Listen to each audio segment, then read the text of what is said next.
allá vamos con la explicación del género teatral. Fundamentalmente va a ser una explicación básica para primero de la ESO, ¿de acuerdo? Aunque buena parte de lo que aquí vamos a explicar también podría servir para otros cursos de la educación secundaria. Vale, vamos a dividir la explicación en varios bloques. El primero de ellos iniciaría con una breve descripción, definición de lo que se entiende por género teatral o dramático, ¿vale? Todo lo vinculado con el teatro está vinculado también con el drama. Dramático y teatral es el tercero de los géneros, género narrativo, género lírico y género teatral o dramático. Él agrupa las obras en verso o en prosa destinadas a ser representadas directamente ante un público, ¿ok? Esa sería una definición muy breve, pero suficiente. En cuanto al primero de los apartados, ¿sí? Aparecen en él, ¿sí?, las características y quizás el concepto un poquito más detallado de lo que es el género teatral.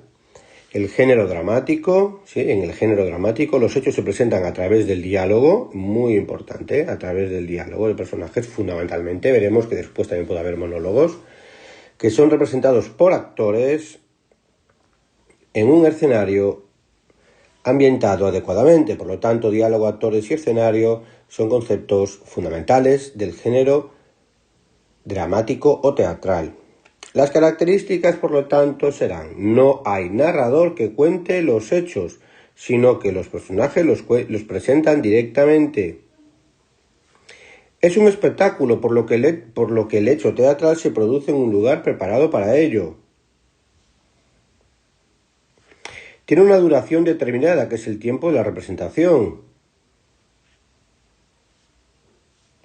No resulta posible volver atrás, no es como las pelis, que hay flashbacks, que a veces pues, estamos en el año 2015 y de repente la peli va a la infancia del protagonista, por ejemplo, y se sitúa en el año 2000. Eso no lo podemos hacer, en principio.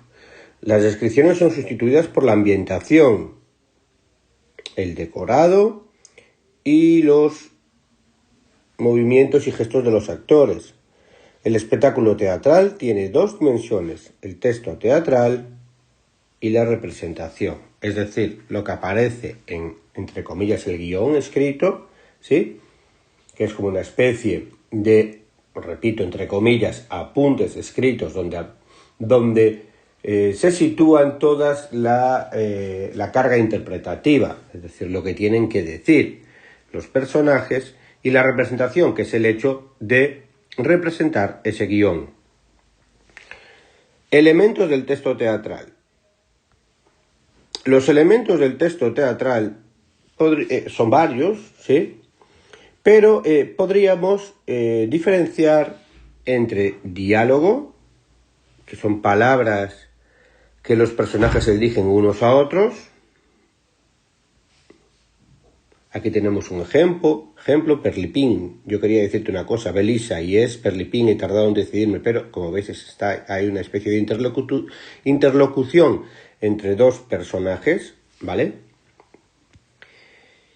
Y además de los personajes pueden emitir, como decíamos antes, monólogos, en los que uno de ellos expresa en voz alta sus pensamientos para sí mismo, ¿vale?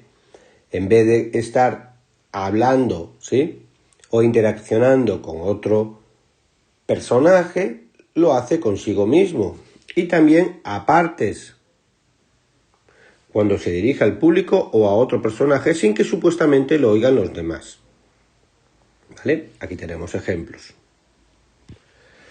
Otro de los elementos fundamentales del género teatral son las acotaciones, muy importante, indicaciones que el escritor hace sobre la escenografía.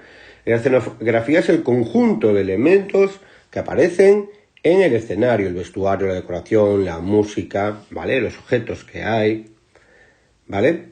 Pues las acotaciones son indicaciones de la escenografía, de los gestos, movimientos y entradas de actores, ¿vale? Aparecen entre paréntesis y en letra cursiva para no confundirlos con los diálogos. Aquí tenéis un ejemplo, ¿veis?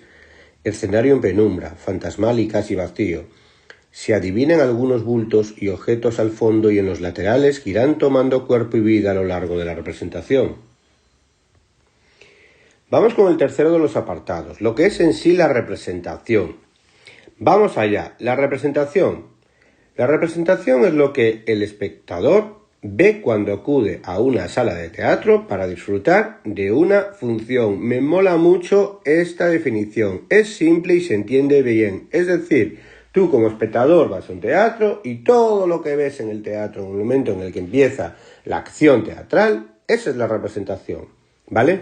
El responsable de lo que ocurre en escena, ¿sí?, de la representación es el director de escena, que interpreta las indicaciones del autor como si se tratara de un guión, ¿vale? Es una persona que, siguiendo lo marcado por el director, controla que la representación en escena se haga adecuadamente. Y si hay alguien que se olvida, pues, entre comillas, lo ayuda con el texto. Obviamente es una persona que no se ve. La escena. Dentro de lo que es la representación, se incluye la escena, la actuación, la caracterización de los personajes, la iluminación y la música, ¿vale? La escena es el lugar en que se representa el espectáculo a la vista del público, ¿vale? Lógico. La actuación. Los actores van a caracterizarse como personajes y de su actuación depende el éxito de la representación en gran manera. Aquí es muy importante la entonación, los gestos, los movimientos, la mímica. Caracterización de los personajes, es decir, el vestuario, el maquillaje, va a ser fundamental, ¿vale? Para que nos creamos, ¿vale?, lo que estamos viendo. La iluminación también es muy importante para conseguir efectos de día, de noche, ambientes tristes, lúgubres. Y la música. La música y los efectos sonoros en ocasiones ayudan a señalar momentos claves. Vale, pues con esto, ¿sí?, que aparece en la página 216 de vuestro libro, estaría repasado lo fundamental del género teatral. Nos vemos.